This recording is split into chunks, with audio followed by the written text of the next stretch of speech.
আসসালামু আলাইকুম সবাইকে, আশা করি সবাই ভালো আছেন। চলে আসলাম আজকে ক্রিস্পি লইট্টা ফ্রাইয়ের রেসিপি নিয়ে। প্রথমেই বেশ কিছু লইট্টা মাছকে ভালো করে কেটে ধুয়ে পরিষ্কার করে নিয়েছি। তারপর তার মধ্যে দিয়ে দিলাম সামান্য একটু লবণ আর হলুদ, আর 1 চা চামচের মতো দিয়ে দিলাম আদা রসুনের পেস্ট, আর একটু লেবুর রস দিয়ে লেবুর খোসা সহ একসাথে খুব ভালো করে হাত দিয়ে মেখে নিচ্ছি।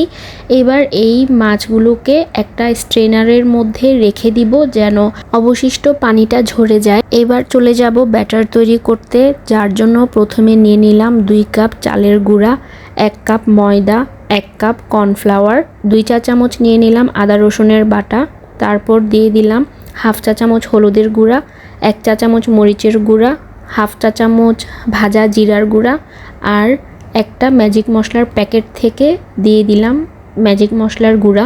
তারপর সামান্য একটু লবণের পরিমাণটা একটু বুঝে দিতে হবে, কারণ ম্যাজিক মশলাতে অলরেডি লবণ থাকে। তারপর দিয়ে দিলাম 1 চা চামচ চিনি, আর 1 চা চামচ দিয়ে দিলাম বেকিং পাউডার। তারপর দিয়ে দিলাম 1 টেবিল চামচের মতো রান্নার তেল। তারপর সব কিছু হাত দিয়ে একটু মাখিয়ে নিয়ে অল্প অল্প পানি দিয়ে একটা ঘন ব্যাটার তৈরি করে নিব। আমরা বেগুনি বানানোর জন্য যেরকম থিকনেসে ব্যাটার তৈরি করি, সেম থিকনেসে এই ব্যাটারটা হবে। এবার লইট্টা মাছগুলো নিয়ে নিব। এগুলো স্ট্রেনারে রাখার কারণে অনেকটা পানি বের হয়ে গেছে। এবার সেখান থেকে লেবুর খোসাগুলো ফেলে দিয়ে লইট্টা মাছগুলো একটা প্লেটে নিয়ে নিব, আর তার মধ্যে একটা ডিম দিয়ে ভালো করে মেখে নিব। তারপর একটা করে মাছ এভাবে ব্যাটারের মধ্যে চুবিয়ে ডুবো তেলে ভেজে নিব, যেভাবে আমরা বেগুনি ভেজে নেই সেইভাবে। ব্যাস, তৈরি হয়ে গেল মুচমুচে লইট্টা ফ্রাই। এটা খেতে অসম্ভব মজাদার, বাহিরে একদম ক্রিস্পি আর ভিতরে নরম।